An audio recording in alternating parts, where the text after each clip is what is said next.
धन्यवाद जी।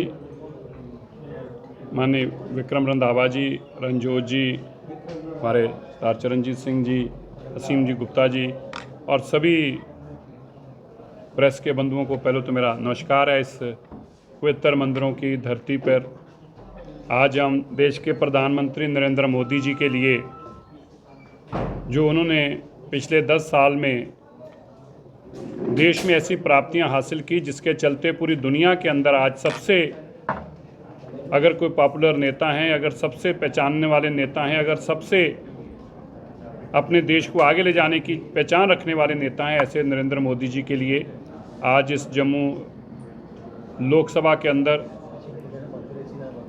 अपने लोगों के साथ बातचीत करने के लिए मैं आया हूँ।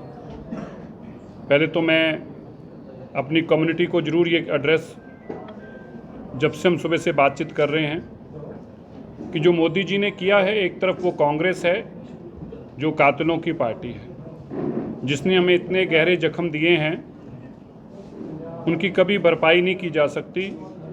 और फिर उन जख्मों के ऊपर मरहम लगाने की बजाय इस कांग्रेस ने हमेशा उनके ऊपर नमक लगाने का काम किया है। ये वो पार्टी है जो जवाहरलाल नेहरू से लेकर मास्टर तारा सिंह जी को जेल में डालने से लेकर, श्री दरबार साहब पे हमला करने से लेकर, श्री अकाल तख्त साहब को गिराने से लेकर और राजीव गांधी द्वारा हज़ारों बेगुनाह सिखों को मरवाने से लेकर, और फिर उसको एक, मैं माफ़ करना कहना नहीं चाहता, लेकिन एक आतंकी की तरह, जैसे आजकल किसी को कत्ल कराने के बाद आतंकी पीठ ठोक कर कहते हैं मैंने इसको मरवा दिया, इस तरह एक प्रधानमंत्री एक आतंकी की तरह मंच पर खड़ा होकर ये कहे कि जब बड़ा पेड़ गिरता है तो धरती हिलती है। हमें ये बहुत दुख है, खेद है। इन जख्मों के ऊपर मरहम लगाने का काम देश के प्रधानमंत्री नरेंद्र मोदी जी ने किया है।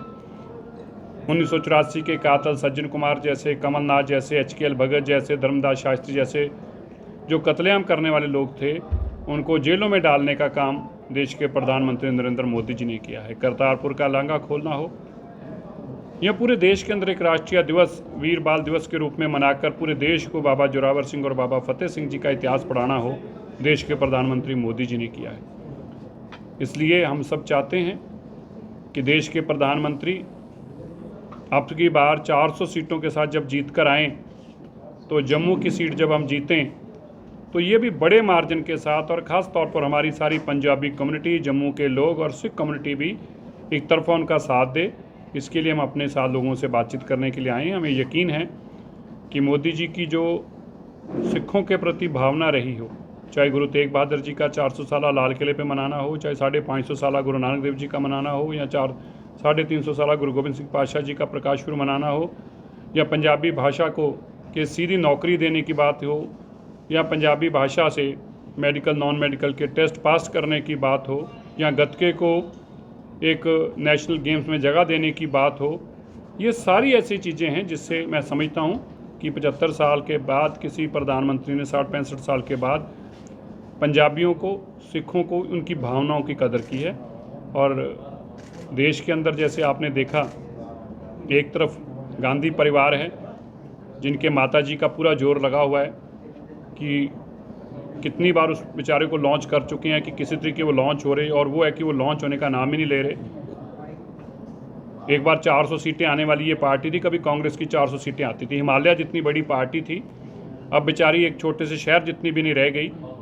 और इस बार जो लग रहा है कि 2 डिजिट में भी उनके कैंडिडेट नहीं आएंगे। और मैं समझता हूँ आपकी जानकारी के लिए और मेरे जो इधर बैठे हैं उनके लिए भी, ये देश के कांग्रेस के 75 साल के इतिहास में पहली बार होने जा रहा है कि कांग्रेस पार्टी के ही राहुल गांधी, प्रियंका गांधी, सोनिया गांधी जी इस बार ये कांग्रेस को वोट नहीं डालेंगे। आप ध्यान से इस बात को नोट कर लेना। 75 साल में पहली बार होने जा रहा है कि ये लोग कांग्रेस को वोट नहीं डालेंगे, क्योंकि इन्हीं की सीट के ऊपर जहाँ पे ये रहते हैं वहाँ से कांग्रेस का कैंडिडेट चुनाव नहीं लड़ रहा। मुझे लगता है कांग्रेस का इससे बड़ा पतन नहीं हो सकता।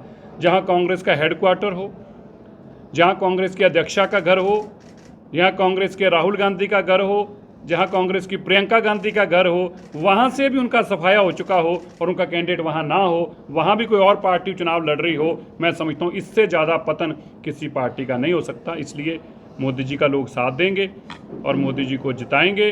400 सीटों के साथ फिर से भारत में सरकार बनाएंगे और ये सरकार पिछड़े की, गरीब की, किसान की, मजदूर की, ये उन लोगों की सरकार है जो लोगों के घर तक प्रधानमंत्री जी सीधा उनके हक पहुँचाने का काम करते हैं। इसलिए 400 पार जो सरकार है उसके लिए हम सब लोग भी यहाँ इकट्ठे होकर आज मोदी जी के लिए प्रचार घर घर करेंगे। सिंह साहब एक सवाल, जो सिख नौजवान जेलों में बंद हैं उनकी सजा भी पूरी हो चुकी है, उसके बाद भी उनको रिहा नहीं किया जा रहा है, क्या कहेंगे इसके बारे में? बहुत दुखदाई है।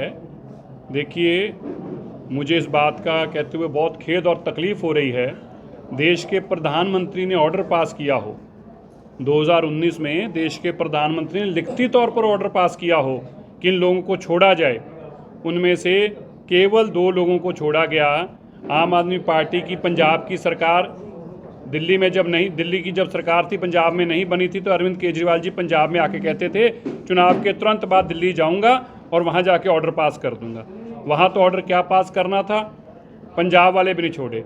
तो मैं आपको बताना चाहता हूं, आप मीडिया बंधुओं को और मेरे सिख भाइयों को भी, दोनों जगह जो हैं वो आम आदमी पार्टी की सरकार है, दिल्ली में भी और पंजाब में भी, और ये बेईमान हैं।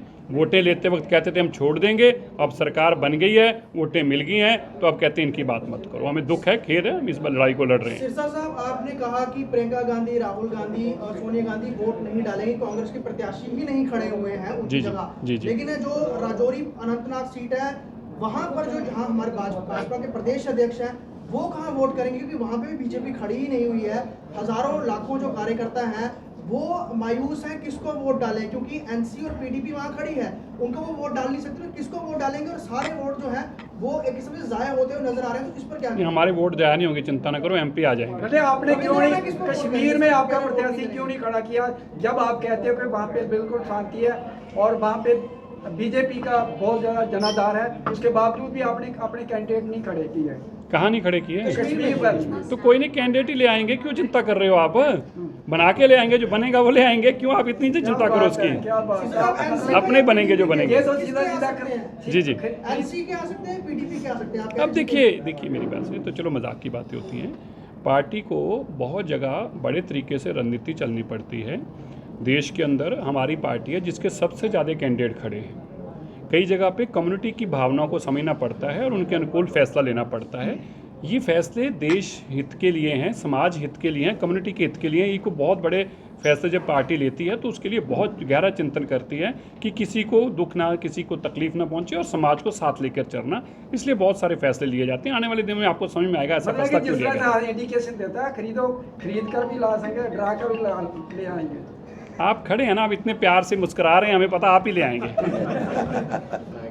बिल्कुल जी, देखिए पाकिस्तान तो चाहता है और बार बार वो आतंकी हमले करता है। हमें खेद इस बात का नहीं है, पाकिस्तान हमारा दुश्मन है।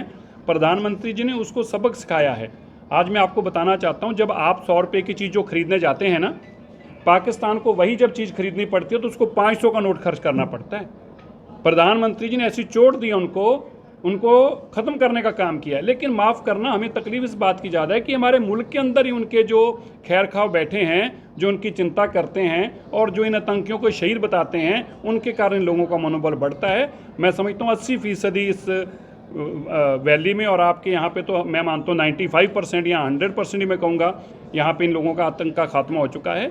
और वैली में भी 85-90% खात्मा हो चुका है। लेकिन फिर भी इक्का दुक्का इंसिडेंट होते हैं। लेकिन एक वक्त ऐसा होता था कि 20-25 लोग रोज़ मारे जाते थे और अखबार में खबर भी नहीं छपती थी, 5वें पेज पे इतनी डब्बी छपती थी। आज 27 लोग मारे गए, आज 21 लोग मारे गए, फ्रंट पेज तो छोड़ दीजिए। मुझे इस बात की तसल्ली है कि कम से कम आज हम यहाँ पर पहुँचे हैं कि हमारा कोई एक भी परिवार शहीद हो, हमें तकलीफ़ होती है, लेकिन आज हम 90% उस आतंकवाद को ख़त्म करने में कामयाब हुए हैं।